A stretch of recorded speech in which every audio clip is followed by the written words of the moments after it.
responsabilidad nunca la asume, siempre se escapa, es como se dice coloquialmente en esta parte de Bolivia, un quewa consuetudinario o un cobarde irredento. Así Tuto, es.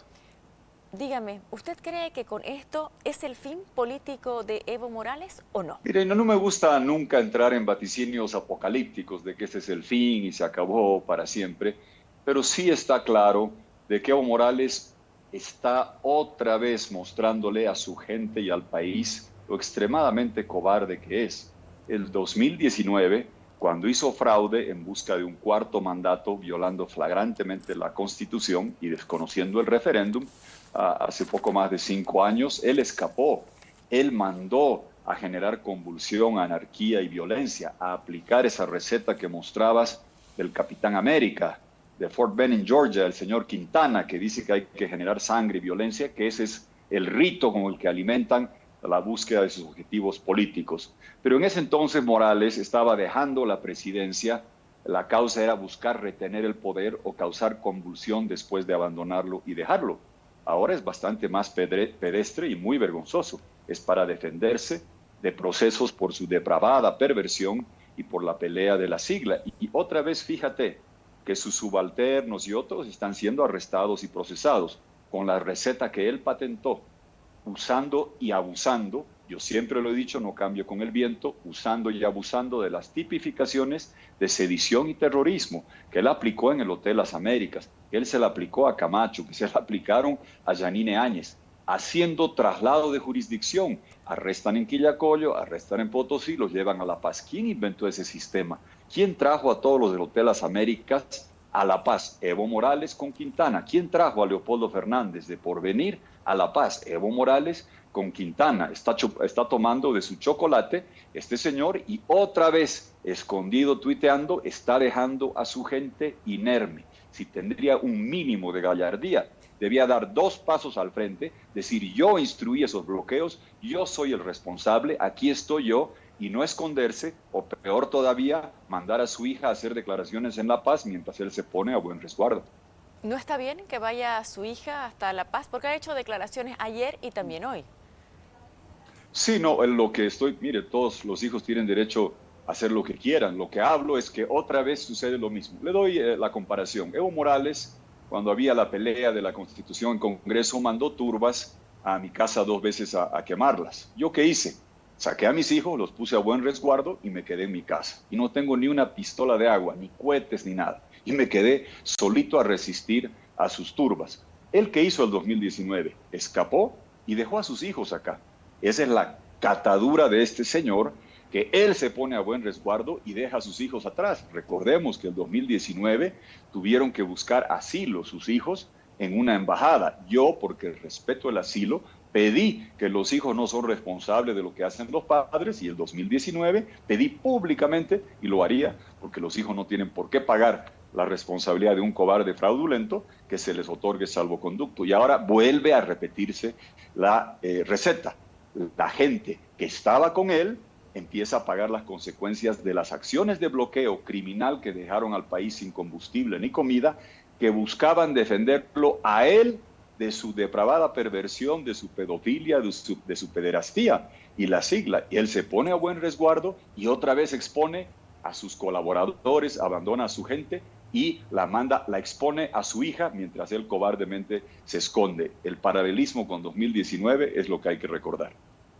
Ahora, decía Wilfredo Chávez esta mañana en Fama, Poder y Ganas que no se puede hacer parangón con las aprehensiones, las detenciones que hubieron durante el gobierno de Evo Morales.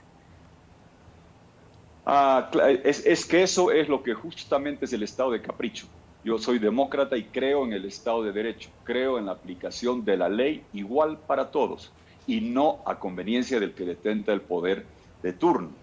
Ellos, en el caso Hotel Las Américas, trasladaron a aquellos, y además ya no es tema de debate, la Comisión Interamericana ha determinado que lo que hubo en el Hotel Las Américas fue ejecución extrajudicial ordenada por Evo Morales, con torturas, con asesinatos, con traslados de gente a La Paz, quitándole años de su vida a mucha gente, incluyendo el caso tan conocido del valeroso Zvonko Matković. Hoy día ya no es materia de debate si lo que pasó en Santa Cruz fue o no terrorismo separatismo. No, la Comisión Interamericana ha dicho que fue ejecución extrajudicial. Ahora bien, y lo de Porvenir, de Pando, que pasó, Leopoldo Fernández, fue traído desde Porvenir a La Paz, él ni siquiera estaba en el lugar de los hechos. Eso sí que fueron abusos, lo cual no justifica otros abusos, pero es demasiado cinismo y sinvergüenzura que Evo Morales, que inventó el sistema de usar tipificaciones agravadas para trasladar gente y maltratarla, encarcelarla, lo viene haciendo 2008, venga ahora a quejarse. Evo Morales, Jimena, en lo más profundo, inventó el sistema de instrumentalizar la juristocracia, los jueces del tribunal, para violar la Constitución en la cláusula sacrosanta de límites de mandatos, el 003-2013, con la primera tongada de integrantes del tribunal, que dijo que el tercer mandato recién era el segundo, que el segundo era el primero y que el primero no valía porque él había refundado Bolivia. Tremenda, aberrante invención y manipulación. ¿Para qué? Para que él, violando la Constitución, que le daba 2 mandatos, como lo dice en el texto, y el artículo transitorio de la Constitución que él pidió que votemos, decía que el primer mandato contaba como tal y que él solo tenía derecho a uno más. Él viola la Constitución para quedarse un tercero. Nos pregunta el 21F 2016, queremos darle un cuarto en la cueca interminable del poder angurriento de este señor. Bolivia le dice que no, Jimena. ¿Y qué hace? Vuelve a violar la Constitución con el 084-2017, cosa que la opinión consultiva 2821 de la Corte Interamericana ha determinado que no tenía derecho a Bolivia. Le debe un mandato, elecciones primarias chutas y un fraude que hizo en 2019 el señor Morales. Hablando de las judiciales, hablando de lo que es la justicia, por favor. Hay este tema de estos vocales del Tribunal Constitucional. Son 2 vocales que parecería que tienen unos suprapoderes. Y en estos últimos días, estos son estos vocales, a ver si los ponemos en pantalla plena, por favor. Ahí están sus nombres. Son Gonzalo Miguel Hurtado Zamora, que es magistrado por el Beni, Zamorano, perdón, y René Iván Espada Navia, magistrado por Pando. Casualmente, uno de sus fallos es que ellos pueden seguir estando de tribunos, porque en esos departamentos no habrá elecciones para Tribunal Constitucional. Entonces ellos emiten un auto también autoprorrogándose una gestión más. Pero han también emitido sentencia para que Evo Morales no pueda volver a ser candidato y nadie más de 2 periodos, no solamente Evo Morales, nadie más de 2 periodos. Y ahora este fallo constitucional que también dice que el Congreso que es el válido es el Congreso del Alto y no el de la UCAeñe. Jimena, muy buena tu pregunta. Vamos por partes en los 3 elementos. ¿Quién inventó la juristocracia que podía no solamente ser legislador negativo? Voy a entrar en el campo del derecho. ¿Qué era el Tribunal Constitucional? Lo creamos el año 98, posesioné al primero, grandes jurisconsultos, Dermisaki, De la Rocha, Wilman Durán. ¿Qué es legislador negativo? Si un proyecto de decreto o una ley es o no constitucional, se le consulta al tribunal y dice si es o no es. Esa era la función del tribunal. ¿Quién la vuelve al Tribunal Constitucional? Un legislador positivo que puede empezar a legislar, y no solo eso, sino que puede empezar a hacer reformas express de la Constitución. Evo Morales es el que crea este mecanismo y lo que estamos viendo son los últimos capítulos y estertores de algo que rige desde el 2013. Ellos inventan, no eran estos señores, eran los anteriores, que estaban antes, inventan esta figura de que porque se ha refundado Bolivia, tenía derecho a un tercer mandato Evo Morales, haciendo algo que solo se podía hacer por reforma constitucional votada por el pueblo. Pedimos, Evo Morales pide que se vote, votamos el 21F, se le dice que no. ¿Qué se inventan? En el 084-2017, que ser tirano era un derecho humano interamericano, plagiando lo que hacen en Nicaragua. Y después, Jimena, estos señores y todos los que están en el Tribunal Constitucional prorrogados guardaron silencio cuando Evo Morales postuló el 2019 en contra del referéndum y de la Constitución, y de Yapa hizo fraude. Ahí a Evo Morales no le molestaba, al MAS no le disgustaba este exceso judicial que se veía. A Evo Morales no le molestaba, y lo he vivido y sufrido, cuando en 2015, 2016 nos quita la sigla del PDC con unos cuantos tránsfugas a través de sus operadores judiciales que tenía. Él le gustaba trasladar a gente de Santa Cruz, de Pando, a La Paz. Él está probando de su chocolate. Entonces, lo que está pasando hoy, que pone en riesgo la democracia, es que estamos con un poder ejecutivo inerme, incompetente, que no sabe lo que está haciendo, y un país sin diésel, gasolina ni dólares y con inflación disparada, un Congreso dividido, un poder judicial prorrogado. Mi mayor preocupación en este momento es preservar el último vestigio institucional, algo confiable que tiene, que es el país, que es el Tribunal Electoral, y destaco la figura del doctor Óscar Hasselhoff. ¿Usted confía en el Tribunal Supremo Electoral? En el Tribunal Electoral en pleno no, pero sí reconozco que es el único órgano, quizás por el prestigio del doctor Hasselhoff, a quien lo conocemos con su larga trayectoria, que puede hacer algo, Jimena, que nadie más puede hacer. Ni la Iglesia, ni la Defensoría del Pueblo, ni la comunidad internacional puede convocar a los partidos, a los poderes del Estado. Dicho eso, lo que se vio el lunes fue un apoyo moral, seamos claros. El gobierno no quiere elecciones. Pero solamente apoyo moral, ¿no es cierto? Quisiera que escuche, por favor, lo que hoy nos decía el vocal Ávila, porque resulta que los políticos, hablan mucho, pero en realidad han tenido desde hace 4 años para emitir leyes que respalden al Tribunal Supremo Electoral, y no lo han hecho ni los opositores ni los oficialistas. Escuche, por favor, lo que decía. Si se atrasan, digamos, si las elecciones deberían hacerse en noviembre del próximo año, ¿no? ¿Qué fecha? ¿El 2025? En agosto del 2025. Ya. Si se postergan, digamos que sean en diciembre del 2025, recién podríamos tener presidente nuevo, póngale en enero o en febrero, si es que no se llega a segunda vuelta. Entonces, ahí sí o sí hay una prórroga de unos meses de mandato. Porque si no, se va a quedar... Porque esas autoridades, estimada Jimena, cesan en su mandato. Claro, pero es que también cesaron los autoprorrogados, vocal Ávila. Pero es que ellos sacaron una sentencia, y esa es la observación. Ellos emitieron una sentencia... Y el Tribunal Constitucional... y el Tribunal Constitucional, perdón en esto, vocal, pero el Tribunal Constitucional no podría sacar una sentencia que diga lo mismo, debido a que las elecciones nacionales no se pudieron hacer, porque no se pusieron de acuerdo, porque una cosa, porque otra cosa.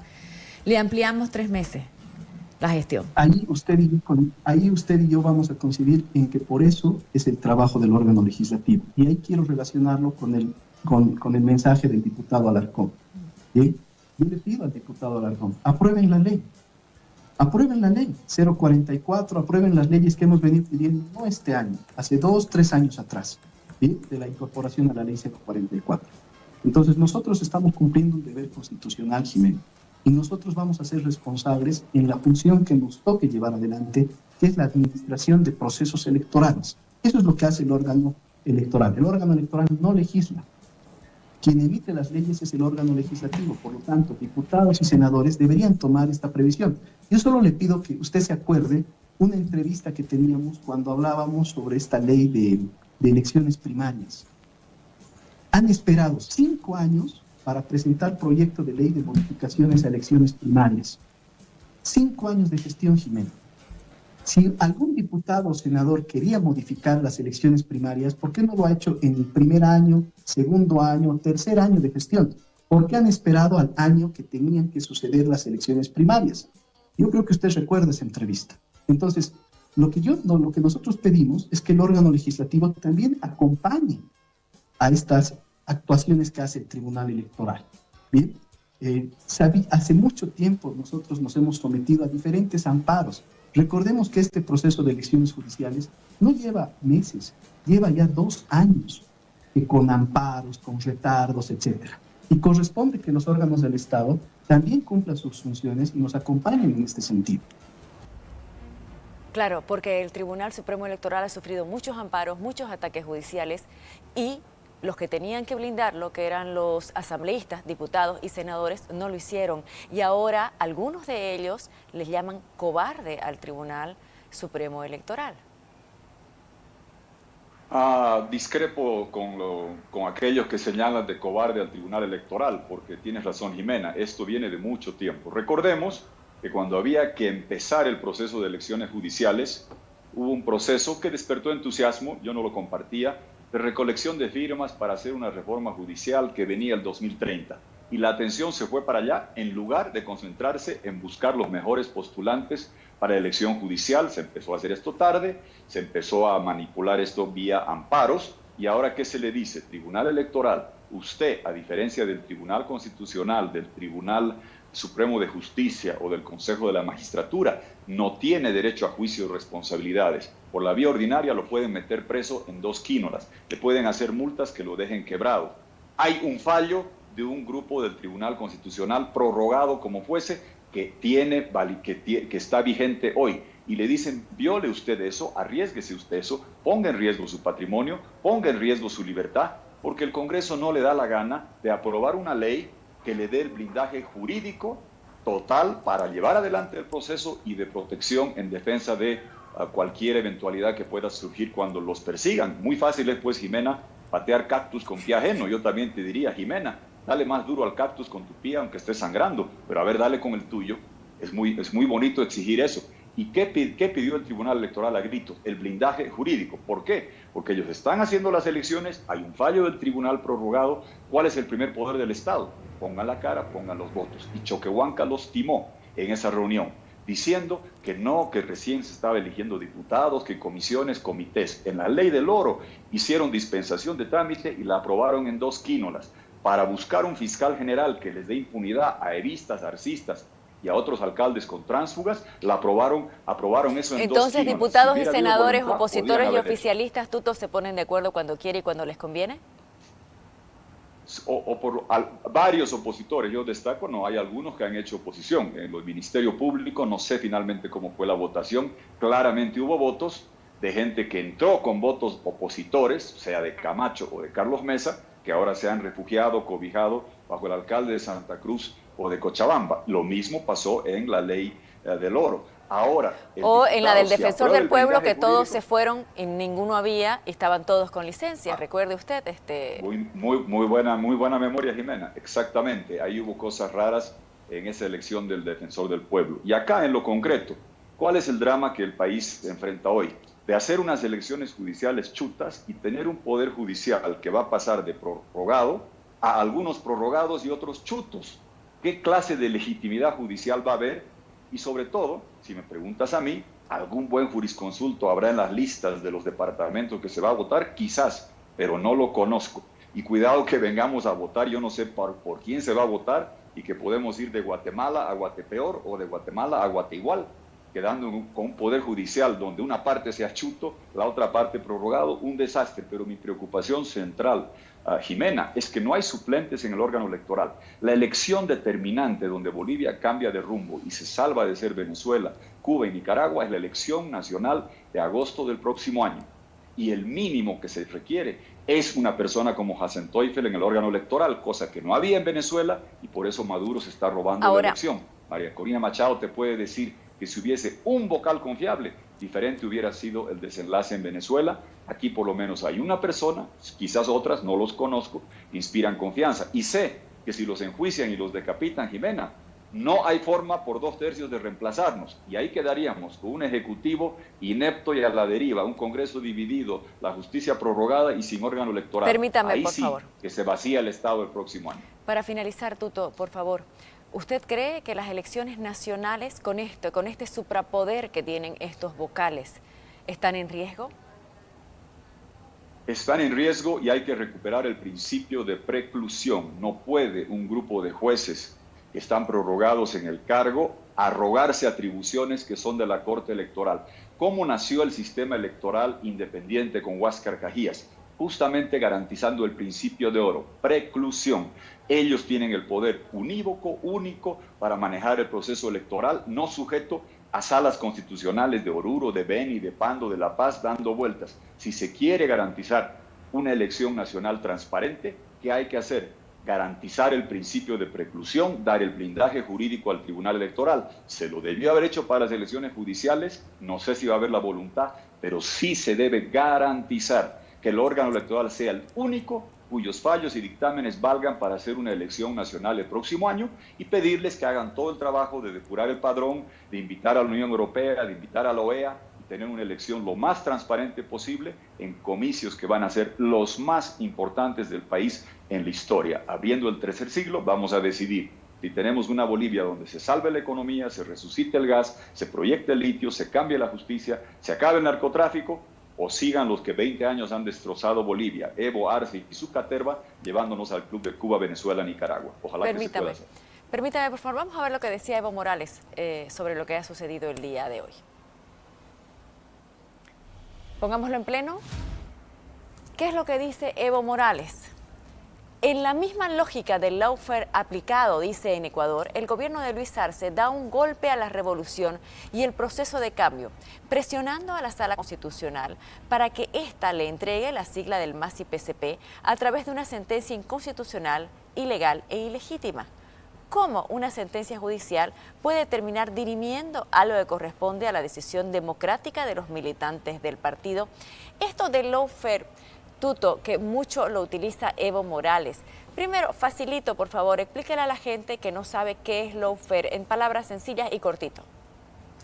Usar la justicia para fines políticos personales y dañar al adversario. ¿Quién patentó eso? La señora Cristina Kirchner, que la escuché una vez en Argentina, lo pronuncia como lawfare, en vez de lawfare, así que la traducción de lawfare, como ella lo pronuncia, es tarifa baja, y la acaban de sentenciar por corrupta. Parece que la tarifa era alta. El señor Morales es el campeón mundial del lawfare en Bolivia.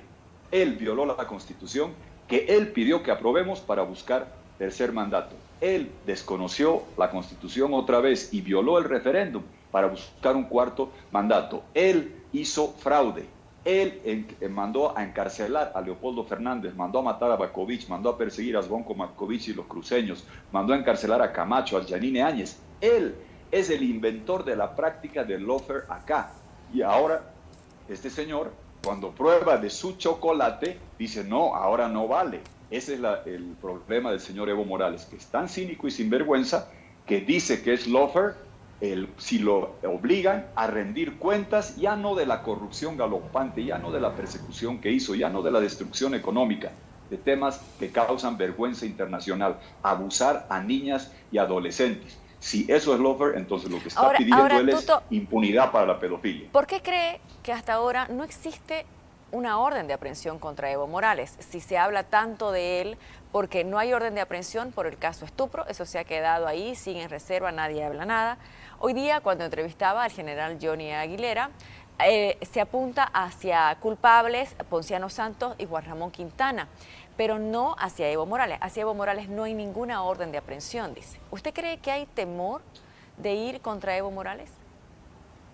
Yo creo que le tienen miedo, y no necesariamente por los bloqueos del señor Morales que se han afincado y restringido a Cochabamba, porque han sido socios, son delincuentes de una caterva corrupta que ha destrozado el país, se conocen todo. Morales gobernó 14 años, Arce era el cajero, le compraba los aviones, le compraba los helicópteros, sabían. Hoy día, muchos masistas que impulsan los procesos retóricamente, han estado con Morales cuando abusaba a niñas y saben perfectamente que deben ser los primeros en ser citados de testigos. Le tienen miedo, y el señor Morales también tiene algún miedo, porque fíjese, como cuando empiezan los bloqueos, él después se hace a un lado, se declara en huelga de hambre y pide cuarto intermedio. ¿Para qué? Para jurídicamente poder decir, este bloqueo, donde estoy mandando a otros a sufrir, a tragar gases, a dejar a la gente sin comida, sin combustible, cuando estoy estrangulando a Cochabamba, que es la región que lo vio crecer, él manda a hacer todo eso y después se lava las manos. Recuerda tú, se declaró en huelga de hambre, dijo que yo no quiero hacer nada, quiero cuarto intermedio, porque tiene miedo. Y ahora, cuando hay gente que está siendo procesada por lo que él mandó a hacer para defenderse de su perversión y su pedofilia, él dice que el lawfare, y habla de cualquier cosa y del partido, y no sale a dar dos pasos al frente con gallardía a decir, este bloqueo lo instruí yo. Hijita, hazte un lado, aquí está tu papá que va a asumir su responsabilidad. Nunca la asume, siempre se escapa. Es, como se dice coloquialmente en esta parte de Bolivia, un quewa consuetudinario o un cobarde irredento. Muy bien, le agradezco mucho por haber estado con nosotros. Tenga usted buenas noches. Gracias, Jimena, muy buenas noches. Buenas noches.